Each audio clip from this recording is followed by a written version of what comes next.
Namaste. I bow to the divine presence in you. In today's Michelleology, I'm Michelle, your motivator, your spiritual evolutionist. Welcome into this Top It Off Tuesday. Well, today is April the 12th. On yesterday, if you missed it, April the 11th, on the Nisan Hebrew calendar, we have a lot of calendars that measure time. That's why time is simulated. You don't have a lot of time, and all you got is not time because it's simulated. That means it is not real. But since we're operating in a calendar, if we were to look back on the Nisan Hebrew calendar, it is the day that the children of Israel crossed over when the Red Sea parted. And so they crossed over into the promised land, the land that God had promised them.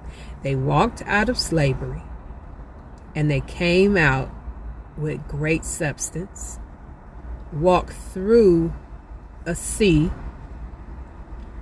because the sea had parted. If you can imagine that, let's imagine it in our imagination. Walked across to a place that was prepared for them, no longer as slaves, but as masters, mastering their mind.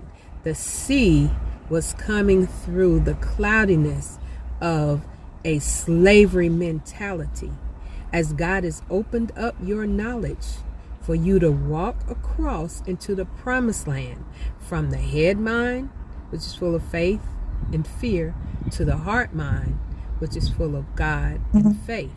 And so as we begin, I hope you crossed over. I hope you mentally crossed over and you are now enjoying the goods of the promised land, the land of milk and honey.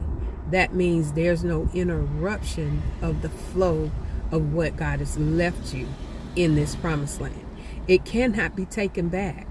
It's a promise. It has been given to us.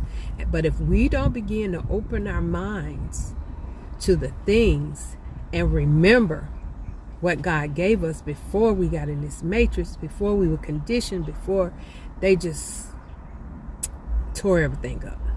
But welcome into the promised land. Now, walk like you're a master. Namaste. I bow to the divine presence in you.